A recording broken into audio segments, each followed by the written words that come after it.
Bismillahirrahmanirrahim. Alhamdulillahi Rabbil Alamin. Wassalatu wassalamu ala asyrafil anbiya'i wal mursalin. Nabiyina Muhammadin wa ala alihi wa sahbihi ajma'in. Assalamualaikum warahmatullahi wabarakatuh. Sa isa pagpapatuloy doon sa ma'ayir wa sifatul murassyah al-mustahaq lil-intikhabi fil Qur'anil Karimi was sunnatil mutahhara. Ang mga kriteria at mga katangian ng marapat na maihalal sa eleksyon ayon sa maluwalhating Quran at dalisay na sunnah. Yung pangalawang bahagi ay yung pagtalakay na sa mga specific na mga katangian ng mga kakandidato na dapat mahalal o kahit sa mga pinuno sa pangkalahatan. Sa una, siya ay dapat nakarapat-dapat. Ibig sabihin, qualified siya sa pagiging pinuno at pagiging tagapamahala. Pangalawa, siya ay marapat na espesyalista sa pamamahala. Hindi porke magaling siya sa ibang bagay, magiging magaling na rin siya sa pagiging pinuno. At ngayon pangatlo, tawaliyatu al-aslah wal-aqfa. Ang marapat na magiging pinuno, yung aslah at yung akfa. Kumbaga, yung pinaka magdudulot ng kabutihan at akfa, pinaka merong kakayanan, pinaka competent. Kumbaga, sa pamumuno, insyaallah. Ngayon, may dagdag lang natin, sa eleksyon kasi dito sa Pilipinas, merong dalawang bahagi o may dalawang uri ng ine-elect na mga kandidato. Kaya sa Pilipinas nahati yung ating gobyerno sa tatlo. Yung executive, legislative at yung judiciary. Executive, lahat sila hinahalal. Kumbaga, pinagbobotohan yung kanilang magiging posisyon. Presidente, Vice President, Governor, Mayor, Councilor, sila yan. Pati barangay, lahat ng nasa LGU, lahat yun ay executive. Legislative, ito naman yung mga gumagawa ng batas. Hinahalal din sila. Senate na national level, ibig sabihin buong Pilipinas, boboto para sa kanila. At yung Congress naman, na kada district merong isang congressman. Depende sa dami ng populasyon sa isang lugar, maaring ganun karami yung congressman sa kanilang lugar. Sa Maynila, 6 ang district. So, 6 ang congressman doon. Dito, sa La Union, ilang district dito? 2? Isa lang? Yung La Union. Sama na yung ibang parte ng Ilocos. Kasi maliit yung populasyon dito.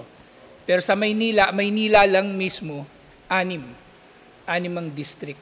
Tapos meron pa silang bago nga ngayon yung, hindi naman siya bago, pero dinagdag lang nila kalaunan, yung party list. Nang layunin ng party list, magkaroon ng representation yung mga underrepresented at mga, kumbaga, marginalized na sektor ng mga tao. Mga disabled, mga kababaihan, mga OFW, mga katulad nun, pero nangyari nga naabuso. Naabuso sila. Ngayon, technically speaking, ang nasa posisyon ng pamumuno, yung executive. Pero yun nga katulad na nababanggit ko nung nakaraan, ang Senate at ang legislative, o ang Senate at ang Congress, parehong nasa legislative, actually, sila masyado overpowered sila masyado ngayon. Masyado silang maraming kapangyarihan. Meron silang kapangyarihan na katulad sa executive kasi may kapangyarihan sila mag-disburse ng pondo. May mga pork barrel sila, meron silang ini-sponsoran ng mga proyekto. Executive yun Tapos ngayon, quasi-judicial din sila. Kunwari, papatawag sila ng mga quadcom hearing na yan, kung ano-ano. Nang layunin lang naman, ipahiya yung gusto nilang imbitahan ko na resource person in aid of legislation. Pero nakita naman natin nung mga nakaraan, ang layunin nila, halimbawa sina Abante, bakit nila pinatawag yung mga vlogger? Para makapaghiganti. Kasi pinahiya sila ng mga vlogger gago naman talaga sila Pinahiya sila ng mga vlogger, yung gumaganti sila doon sa kunwari, kangaroo court na hearing nila na wala namang saysay. Tapos pag hindi nila magustuhan yung sagot ng vlogger o nung sino mang resource person nila, papakulong nila. So nagkaroon sila masyadong makapangyarihan, naging masyadong makapangyarihan ang Congress at ang Senate. Kahit pa hindi criminal, kumbaga yung pagpapakulong nila na pagsa-cite in contempt. Pero pareho lang epekto nun Pareho pa rin ang epekto. So technically, yung executive ang namumuno. Pero magkagayon pa man, yun nga, maaring meron ng executive functions din pati legislative. So, ganun pa rin. Applicable pa rin lahat ng prinsipyo na ito kahit ang iboboto natin o pagbobotohan natin ay yung mga congressman at senador. Walang pinagkaiba. Applicable pa rin ito. Kahit nga barangay chairman, kapitan ng barangay, ganito rin. Kailangan meron silang mga katangian na ganito. Insyaallah, na sila yung aslah at akfa. Tingnan natin yung ginamit na translation nila dito sa ano. Kinuha ka rin kasi yung translation nila. Sabi, hindi nila translate pala. Kaya, iba pala ito. Specialization. Ayun, yung aslah nga, yung mas karapat dapat, at yung akfa, yung competent.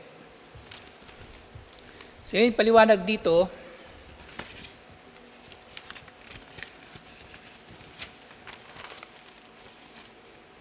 kasi maganda rin itong pagkakatranslate nila dito.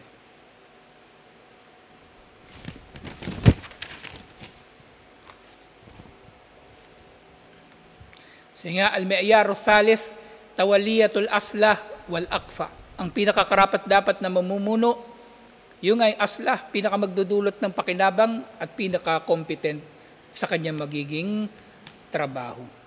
So although, ulitin ko yung nabanggit ko kanina sa gobyerno yun. Kung sa ibang level ng pamumuno, maaaring matitipon sa isang pinunong lahat ng function. Yung executive, kumbaga sila yung nagpapatakbo talaga ng gobyerno. Judiciary, gumagawa ng batas. At hindi pala judiciary. Yung legislative, gumagawa ng batas at ang judiciary, sila yung mga korte. Ang mga judiciary, ina-appoint sila. Kumbaga magkakaroon ng iba't ibang hearing, magkakaroon ng iba't ibang appointment, dadaan sa validation ng commission on appointments at iba't iba pang mga katulad nito. Pero doon sa iba pang level ng pamumuno, maaring lahat siya yun Maaring siya yung executive, tapos pinamumunuan niya rin yung shura na magpapatupad ng batas at bandang huli kung merong hahatulan, merong lilitisin, sa namang antas ng uri ng pamumuno ng Islamic Center, pamumuno ng community, pamumuno sa masjid. So maaring natitipo ng iba't ibang function na ito sa pinuno. So nga sabita fi sunnatil mutahhara anna nabiyya sallallahu alaihi wasallam akhtara ba'dan minas sahabati radhiyallahu anhum ma'a wujudil afdali minhum. So kahapon na banggit natin na si Propeta Muhammad sallallahu alaihi wasallam inilalagay niya ang mga sahaba sa mga posisyon na magiging pinakamagaling sila rito. Kumbaga, kung saan sila magaling, doon sila inilalagay ni Propeta Muhammad sallallahu alaihi wasallam. Pero nangyayari din naman minsan na mailalagay ang isang sahaba sa isang posisyon kahit pa merong mas mainam kaysa sa kanya sa posisyon na ito. Li'annahum aslah wa akfa. Ang dahilan dito, hindi dahil sa nagkamali si Propeta Muhammad sallallahu alaihi wasallam o ano paman, favoritism. Ang nangyari kasi sa pagkakataon na yon, siya ang magiging, itong tao na ito, itong sahaba na ito, magiging pinaka nababagay at pinaka magiging epektibo. Yun pa pala, isa pang pwedeng kahulugan ng akfa, epektibo, pinaka magiging epektibo sa pagtupad ng tungkulin. Liadai al-muhimmat allati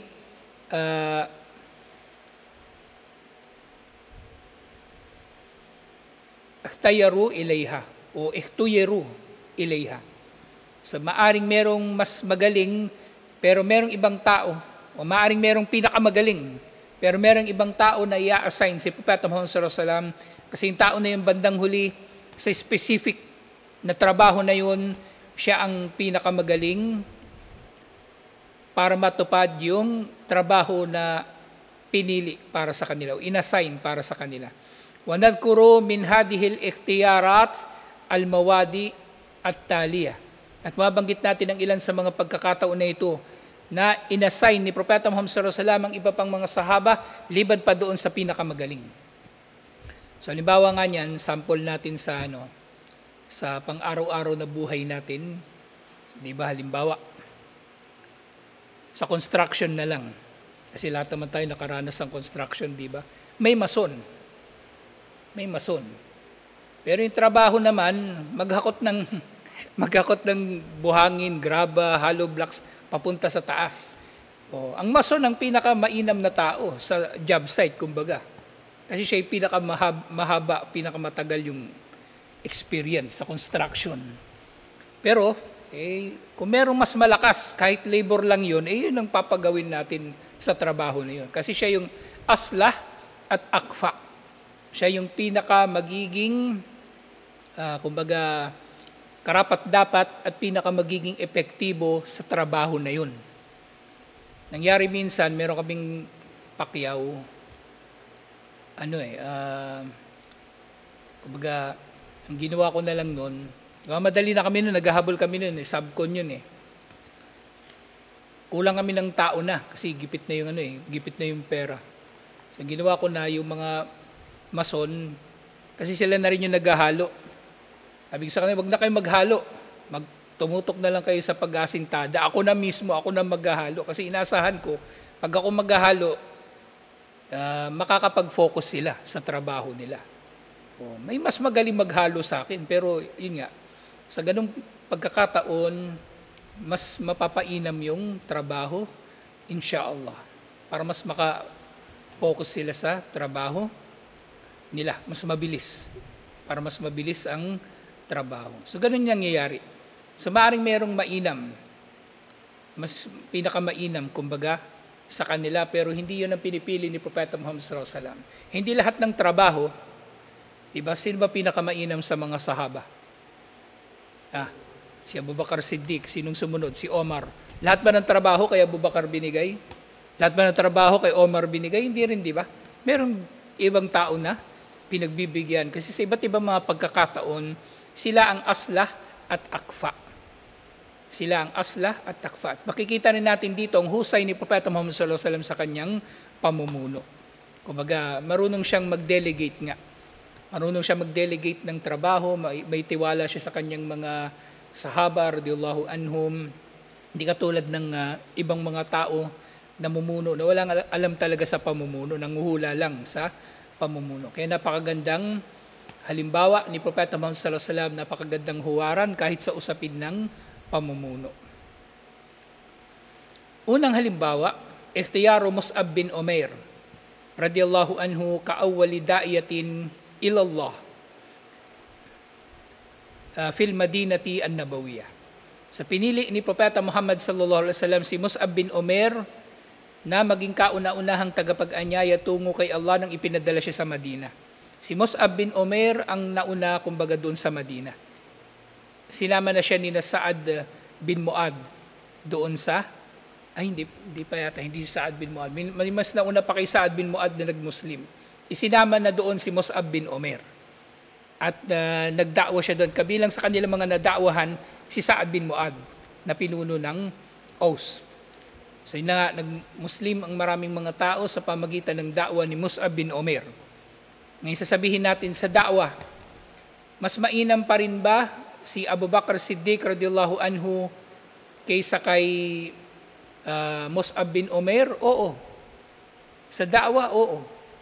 Pero sa panahon na yon, magiging mas epektibo si Mus'ab bin Umair radiyallahu anhu sa da'wa doon sa Madina. Kasi maaring meron ding ibang pinagkakabalahan. Si Abu Bakr Siddiq radiyallahu anhu, at nalalaman natin ang katayuan ni Abu Bakr Siddiq radiyallahu anhu nung buhay pa si Propeta Muhammad sallallahu alaihi wasallam bilang punong ministro. Ganun. So hindi rin basta-bastang maaring mahiwalay si Abu Bakr Siddiq radiyallahu anhu kay Propeta Muhammad sallallahu alaihi wasallam. So nagpadala siya ng iba na mahusay din naman sa trabaho. Alhamdulillah. Ngayon, anong kinalaman ng usapin na ito sa eleksyon? So yun nga, yung katulad na nababanggit natin, maaring merong iba't ibang mga sitwasyon. Ang iba't ibang mga kakandidato, iba't ibang mga pagpipilian natin para mamuno o kaya pinuno ka na, merong iba't ibang mga sitwasyon na meron kang i-delegate na trabaho. Hindi mo kailangan i-delegate yung trabaho sa isang tao lang, na nabubugbog na yung tao sa isang trabaho. At yun yung isa sa mga toxic na yung toxic na nangyayari sa mga kumpanya. Yung nga dito sa Pilipinas, kapag ginalingan mo, tatambakan ka lang ng trabaho pero hindi naman tumataas ang iyong sweldo. Di ba, Smel? wag kang magbibida. Actually, kahit sa Saudi, ganyan eh. Yung mga Pilipino pa naman, minsan yun nga, sa sobrang, hindi naman mayabang. Kumbaga, alam naman niya talaga yung gagawin eh. Gusto niyang makatulong siguro, ganun. Yun na, nung nakita nung Arabo, family driver ka, tas marunong ka rin pala magdilig ng halaman, marunong ka maghardinero, marunong ka mag-electrician, marunong ka magkarpintero, ikaw na lahat. So, ganun yung nangyari doon. Pero dito, si Propeta Muhammad sallallahu alaihi wasallam, hindi lahat ng trabaho binigay niya kay Abu Bakar at Omar. Binigyan niya rin ng trabaho pati yung iba. At ito nga si Mus'ab bin Umair, at naiulat ito doon sa hadith na itinala ni Ibn Ishaq rahimahullah sa kanyang Siratun Nabawiyah. Falamman sarafa anhul qawm ba'atha Rasulullah sallallahu alaihi wasallam ma'ahum Mus'ab bin Umair bin Hashim bin Abdi Manaf bin Abdiddar bin Qusay. At yun nga, pinadala siya doon, pinasama siya ni Propeta Muhammad sallallahu alaihi wasallam sa mga Ansar. Pagkatapos silang magbay'ah kay Propeta Muhammad sallallahu alaihi wasallam, pagkatapos silang magmuslim, sumama na siya sa Madina. At nalaman natin si Mus'ab bin Umair kabilang sa mga pinakamayaman ng Quraysh, pero nagmuslim siya, iniwan na niya yung kanyang yaman. At yun nga, pagpunta niya ng Madina, ganun din, pareho lang. Iniwan na niya rin yung kanyang anumang natitirang yaman at nagbaka sakali na tumira sa Madina na wala naman siyang kamag-anak doon. Wala siyang trabaho, wala siyang negosyo. Basta ang layunin niya doon ay ang mag-anyaya sa mga tao tungo kay Allah subhanahu wa ta'ala. Ito yung mainam na da'iya. Yung mainam na ehemplo ng mangangaral ng Islam. Hindi yung naghahanap ng sweldo. May naghahanap na Islamic Center, masjid, naghahanap ng da'iya, tatanong agad nun magkano sweldo. Hindi man lang niya iniisip muna kung ano ba yung mabuting magagawa niya doon sa pamayanan na yun. Hanap niya kagad sweldo.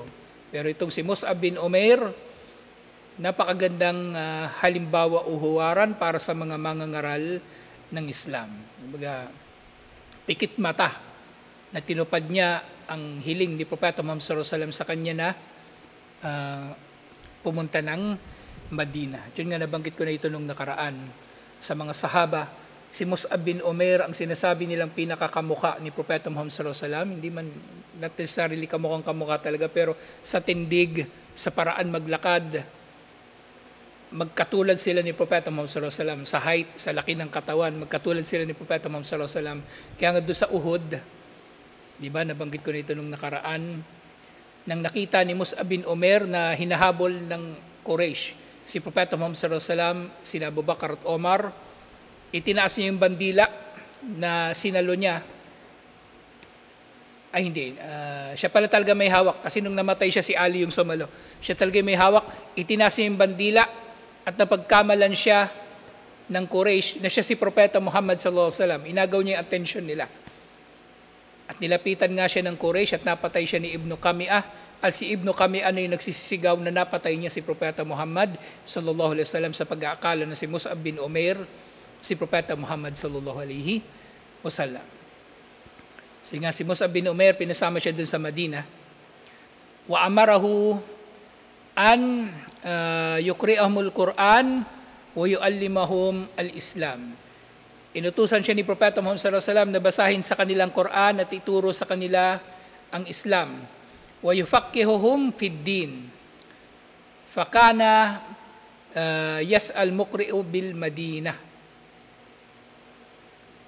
At yun nga, tinuruan din siya, inutusan siya ni Propeta Muhammad sallallahu alaihi wasallam na ipaunawa sa kanila ang relihiyon at siya nga ang kumbaga kauna-unahan na nagbasa ng Quran o nagturo ng Quran doon sa Madina, alhamdulillah. Bago pang hijrah, nandun na si Mus'ab bin Umair na kauna-unahan sa pagtatatag sa Muslim community o pamayanan ng mga Muslim sa Madina. Sumunod, al-Mawdi' al-Thani, pangalawang tagpo na itinalaga ni Propeta Muhammad sallallahu alaihi wasallam yung iba pang mga sahaba, liban pa doon sa pinakamainam ng mga sahaba. Si Mus'ab bin Umair, di ba? Wala naman siya doon sa Asharatul Mubashshirina bil Jannah. Pero siya ang itinalaga. Sumunod, ikhtiyaru Ali bin Abi Talib li qiyadatil jayshi yawm fathi Khaybar. Ang pagpili ni Propeta Muhammad sallallahu alaihi wasallam kay Ali bin Abi Talib radhiyallahu anhu sa pamumuno sa hukbo ng mga Muslim sa pagsalakay sa Khaybar. So si Ali ang namuno doon sa pagsalakay sa Khaybar. So sa kabila ng maraming iba pang mas marunong kay Ali bin Abi Talib. Kumbaga, siya kasi isa sa mga pinakabata nung panahon na yon. But marami pang ibang mas may experience sa kanya. Wa fi dalika akhraj al-Bukhari rahimahullah, iniulat ni Imam al-Bukhari rahimahullah, an Sahal bin Sa'ad radhiyallahu anhu, anna Rasulullah sallallahu alaihi wasallam qala yawma Khaybar, iniulat na sinabi ni Propeta Muhammad sallallahu alaihi wasallam sa araw ng Khaybar, la'utiyanna hadhihi rayata gadan rajulan yaftahullahu ala yadayhi. Ibibigay ko ang bandila na ito bukas sa lalaki na sasakupin ni Allah sa pamagitan ng kanyang dalawang kamay ang Khaybar. Yuhibbullahu wa rasulahu wa yuhibbuhullahu wa rasuluhu. Ang lalaki na ito, ang tao na ito ay nagmamahal kay Allah at sa kanyang sugo, at gayon din naman si Allah at ang kanyang sugo ay nagmamahal naman sa kanya. Qala fabatan nasu yadukuna laylatahum ayyuhum yu'taha. Kaya yung gabi na yon, hindi raw nakatulog halos yung mga tao sa kakaisip sa gabi na yon kung sino ang pagbibigyan ng bandila na ito. Falamma asbahan nasu gadaw ala Rasulillahi sallallahu alaihi wasallam kulluhum yarjuna ay yu'taha. At kinabukasan, kinaumagahan, nagpunta na ang mga sahaba kay Propeta Muhammad sallallahu alaihi wasallam at lahat sila ay naghahangad na sa kanila ibibigay ang bandila. Faqala Aina Ali bin Abi Talib, sabi ni Propeta Muhammad sallallahu alaihi wasallam, nasaan si Ali bin Abi Talib? Faqila huwa ya Rasulullah yashtaki aynayhi. Si Ali, sugo ni Allah, siya ay may sakit sa kanyang mata. At ito na yung isa sa mga himala ni Propeta Muhammad sallallahu alaihi wasallam. Qala fa arsilu ilayhi. Tawagin ninyo siya, sabi ni Propeta Muhammad sallallahu alaihi wasallam. Fa ata bihi fabasaka Rasulullah sallallahu alaihi wasallam fi aynayhi wa da'alahu. So nung dumating siya, kumbaga inihipan o parang dinuraan ng konti ni Propeta Muhammad sallallahu alaihi wasallam ang dalawang mata niya at nagdua para sa kanya. Fabara'a hatta ka'allam yakun bihi waja. At gumaling ang kanyang mga mata na para bang walang nangyari sa kanya. Fa'atahur raya, at ibinigay sa kanya ang bandila.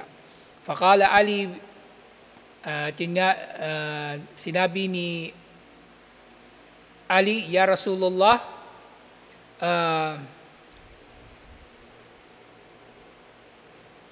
uqatilahum hatta yakunu mithlana. So, tinanong na ni Ali kung ano ang rules of engagement. So sa bawat labanan, merong tinatawag na rules of engagement. Kumbaga, nabanggit ko na ito nung nakaraan din. So ano magiging rules of engagement nila? Sasalakay ba sila doon ng direktang pagsalakay? Pagdating ba nila doon, maghihintay pa sila ng karagdagang utos? O ano ba? Ano magiging misyon? Kumbaga, uqatilakum hatta yakunu mithlana, lalabanan ko ba sila hanggang sa sila ay maging katulad natin? Ibig sabihin, pipilitin ba sila na mag-Muslim? Pero sabi ni Propeta Muhammad sallallahu alaihi wasallam, unfud ala rislik. So parang, sabi ni Propeta Muhammad sallallahu alaihi wasallam, dahan-dahan lang. Kumbaga, wag mong gagawin yung iniisip mo. Yun ang sabi ni Propeta Muhammad sallallahu alaihi wasallam. At hindi naman talaga sa ganitong paraan lumaganap ang Islam. Kumbaga itong sinasabi ni Ali bin Abi Talib, sinasabi niya lang ito dahil sa kanyang enthusiasm. Kumbaga gusto niya talaga na salakayin ng Khaybar at gusto niya sana na magmumuslim ang mga tao doon. Susuko sila at sila ay magmumuslim. Pero nga sabi ni Propeta Muhammad sallallahu alaihi wasallam, hindi. Kumbaga dahan-dahan lang hatta tanzilu bisahatihim. So, kumbaga, pumunta ka lang doon at kapag nakarating ka na sa lugar nila, ito ang gagawin mo. Thumma du'uhum ilal Islam. Pagdating mo doon, nanyayahan mo muna sila patungo sa Islam, wa akhbirhum bima yajibu. At pagkatapos nito, sabihin mo sa kanila kung anong obligasyon nila pagkatapos nilang mag-Muslim. Wa akhbirhum bima yajibu alayhim min haqqillahi fihi. At kapag nag-Muslim na sila, sabihin mo sa kanila kung anong kailangan nilang gawin o tuparin na karapatan ni Allah. Fa wallahi liyahdiyallahu bika rajulan wahidan khairul laka min an yakuna laka humrun na'am. So, kumbaga, ang utos ni Allah sa kanya, anyayahan mo sila patungo sa Islam. Kapag nag-Muslim sila, turuan mo sila tungkol sa mga karapatan ni Allah. Dahil sampa kay Allah, ang gabayan ni Allah sa pamagitan mo ang kahit isang tao, mas mainam pa ito para sa iyo kaysa sa magkaroon ka ng pulang kamelyo. Yung pulang kamelyo, ito na nga yung pinakamahal na camel. Ibig sabihin, naglalagay lang si Propeta Muhammad sallallahu alaihi wasallam ng analogy kung gaano kalaki ang gantimpala ng pagdadawa. At yun nga, wa fa'lan tammal fathu ala yadi Ali bin Abi Talib. At pagkatapos nga nito, nagkatotoo nga na nasakop ng mga Muslim ang Khaybar sa pamumuno ni Ali bin Abi Talib radhiyallahu anhu. So dito dalawang sahaba na maaring meron pang ibang mas mainam sa kanila. Si Mus'ab bin Umair pinadala upang mangaral sa Madina at si Ali bin Abi Talib pinamuno sa mga sundalo ng mga Muslim. Teka, yung Khaybar pala, ano ba yung nasabi ko kanina? Pagkatapos ng Hudaybiyah, di ba? Tama, pagkatapos ng Hudaybiyah ang Khaybar. Kaya nagkaroon ng pagkakataon sina Propeta Muhammad sallallahu alaihi wasallam na masalakay ang Khaybar kasi meron na silang kasunduan ng Quraysh na wala silang digmaan sa loob ng 10 taon. Ibig sabihin, hindi nila inaasahan na makikipagsabwatan ng Quraysh sa Khaybar. Pero yun nga, sinalakay nila yung Khaybar kasi yung Banu Nadir na unang pinalayas sa Madina pagkatapos ng Uhud, doon sila tumakas papuntang Khaybar at mula roon, yun ang ginawa nilang himpilan, yun ang ginawa nilang kampo o istasyon kung saan sila nakikipagsabwatan sa Quraysh. So kumbaga, hindi na sila mare-rescue ng Quraysh sa pagsalakay nila sa Khaybar. At ang Khaybar, sabihan nila, malaki ang Khaybar. Kung naalala niyo yung picture ng Khaybar na pinadala ko doon sa GC, nilagay ko doon sa GC. So yung Khaybar, binubuo siya ng para siyang isang maliit na city na binubuo ng maraming iba't ibang mga fortress. At yung bawat fortress na yon napabagsak isa-isa ng mga sahaba.